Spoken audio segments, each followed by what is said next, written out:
ده العيش اللي هيخسسك 3 كيلو في 10 ايام وتحدي. ما هي مش اي وصفه عيش عاديه، ده عيش خالي جلوتين وعالي بالبروتين، وده سر احساس الشبع معاه لساعات طويله. الحقيقه انه طعمه احلى من الفطير، انا عن نفسي ممكن اكله حاف من كتر ما طعمه لذيذ ومشبع جدا. فتخيلي لما تاكلي جنبه بروتين وخضار، كميه الشبع اللي هتحسي بيها والكام ساعه. انا عايزاكم انتوا تجربوه وترجعوا تقولوا لي جعتوا بعد كام ساعه. اتمنى قبل ما ادخل معاكم في طريقه التحضير والمقادير تشجعوني كالعاده باللايك والشير والكومنتات الحلوه.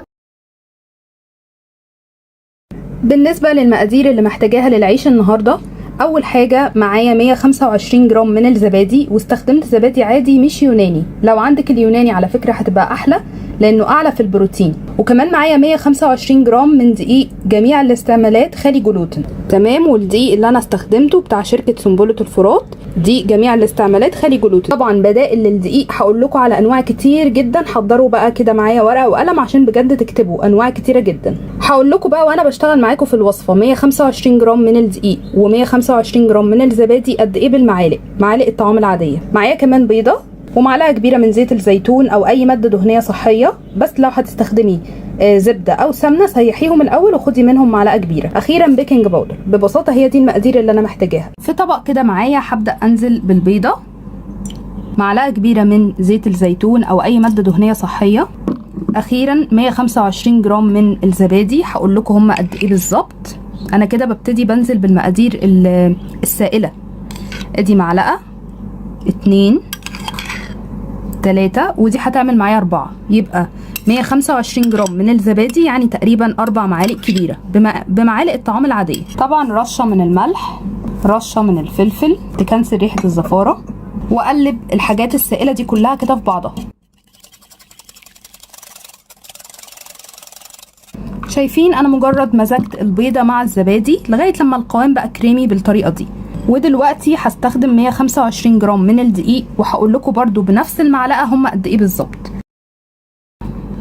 3، 4، 5، 6، يعني حوالي 7 معالق كبيره من الدقيق. بدائل الدقيق بقى حضروا ورقه وقلم واكتبوا كده ورايا: دقيق ذره، دقيق شوفان، دقيق حبه كامله، دقيق شعير، دقيق رز. طبعا كل واحد بيستخدم على حسب النوع الدقيق المناسب ليه والمناسب لنظامه، بس انا بحاول اسهل عليكم واقول لكم ان الوصفه تنفع بانواع دقيق كتيره جدا، مش شرط خالص دقيق جميع الاستعمالات اللي انا النهارده بستخدمه، بس انا بنوع معاكم في الوصفات. واقلب كل حاجه كده في بعضها ونشوف القوام هيبقى مظبوط ولا هيحتاج ان انا ازود سائل او ازود دقيق تاني. يعني الخطوه دي هتبان لما دلوقتي امزج كله في بعضه. من اسهل انواع وابسط انواع العيش اللي ممكن بجد ان انت تجربيها وبتطلع خطيره. النتيجه النهائيه بتاعتها حلوه جدا بكل انواع الدقيق اللي قلتها على فكره. طيب هو انتوا شايفين معايا القوام عجينه لينه قوي، محتاجه ان انا ازود حوالي معلقه او معلقتين كمان من الدقيق. انا عايزاها تكون عجينه طريه فيها تلزيقه بس مش بالشكل ده، يعني هي كده لينه قوي زياده عن اللزوم. وهي يا جماعه معلقه هقلبها واشوف كده هتظبط القوام ولا ايه. مش عايزاها طبعا عجينه تبقى مكتومه علشان العيش ما يطلعش معاكي برضو مكتوم، تبقى طريه فيها تلزيقه. معلقه اخيره من الدقيق.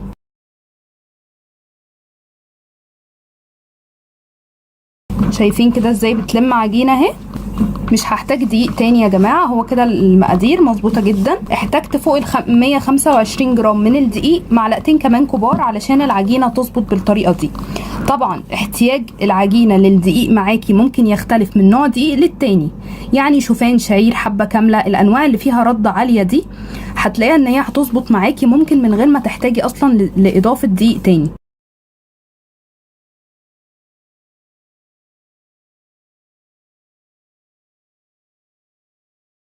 دي الصينيه اللي انا هسوي فيها دلوقتي العيش. هحط فيها ورق زبده بالشكل ده، ادهنه مسحه بسيطه من الزيت.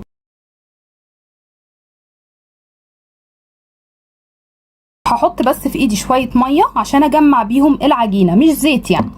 ده يا جماعه بيكون شكل العجينه. طبعا ما شاء الله تماسكت عن الاول كتير اهي.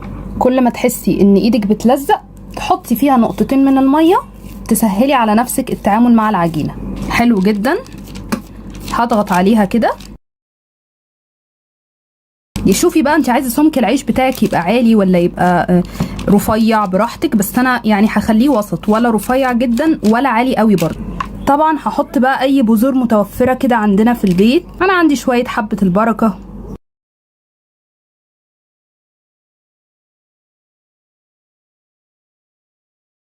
تمام. وده كده معايا بيكون شكل العيش النهائي. هدخله دلوقتي الفرن على درجة حرارة 180 في الرف الاوسط لغاية لما يستوي. ده معايا بيكون شكل العيش بعد خلاص ما استوى وطلعته من الفرن. حقيقي ما غابش في التسوية اكتر من 10 ل 12 دقيقة بالكتير. اول لما اخد لون ذهبي من تحت طفيت الفرن وفتحت الشواية لغاية لما ياخد لون ذهبي من فوق الوش جميل بالطريقة دي. الحقيقة اول ما طلعته من الفرن بخيته على طول ببخاخ المية وغطيته علشان يبقى معايا طري، وفعلا هو ما شاء الله طري جدا. اللي يشوفه ما يصدقش ان ده عيش خالي جلوتين. تعالوا بقى كده نطلعه مع بعض من ورقة الزبدة. بصوا تطلع بمنتهى السهولة ازاي اهي.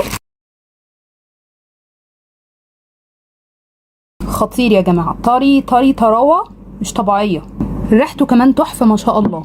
تعالوا بقى كده نشوف مع بعض حتة من العيش من جوه. بسم الله. هو على فكرة لسه سخن. لا بجد ايه ده، ايه الجمال ده، بصوا الجمال،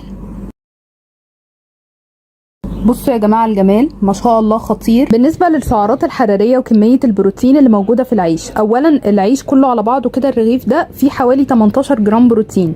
ولو اتكلمت في السعرات لو قسمناه على 6 قطع، القطعه الواحده فيها 115 سعره حراريه بالتقريب كده. طعمه لذيذ بشكل غير طبيعي، هيعجبكم قوي. انتوا ممكن تاكلوه حاف اصلا من كتر ما هو عامل زي طعم الفطير بالظبط، لكن اكيد يفضل تاكليه جنب اي نوع بروتين بقى، فول بيض جبنه.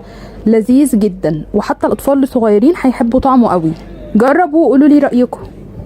ودلوقتي هعرض عليكم 3 وصفات مشابهه جدا للوصفه بتاعت العيش بتاعت النهارده مع اختلافات بسيطه قوي. اول وصفه وهي بدقيق الشعير، نفس وصفه النهارده بس استخدمت فيها دقيق الشعير. تحفه تحفه تحفه بجد، كان طالع خطير وكل اللي جربه شكر فيه جدا. تاني وصفه عيش دقيق الذره، نفس الفكره بس استخدمت فيها جبنه قريش بدل الزبادي، وعملت بدل رغيف كبير واحد حوالي 2 أو 3 صغيرين احجامهم اصغر. يعني عايزه افهمكم ان عادي جدا تستبدلي الجبنه القريش بالزبادي او الزبادي بالجبنه القريش، لكن تبقوا عارفين قوام الزبادي بيبقى اخف نسبيا من الجبنه، فممكن هنا تحتاجي كميه دقيق اكتر وده طبيعي جدا. ثالث وصفه وهي نفس فكره بتاعه دقيق الذره، ولكن استخدمت فيها دقيق الحمص. اكيد دقيق الذره والحمص الاثنين خاليين من الجلوتين، فهي مجرد بس افكار، وكل واحد بيختار نوع الدقيق اللي مناسب لنظامه الغذائي واللي متوفر عنده. هسيب لكم اكيد اللينك ال3 وصفات دول تحت في صندوق الوصف. لو مش بتعرفي توصلي لصندوق الوصف قولي لي في التعليقات عايزه انهي وصفه فيهم بالظبط، اللي بدقيق الشعير ولا الحمص ولا الذره، هبعتها لك لغايه عندك في لينك تدخلي وتتفرجي على الوصفه على طول. واشوفكم مع فيديو جديد. احلى متابعين في الدنيا، مع الف سلامه.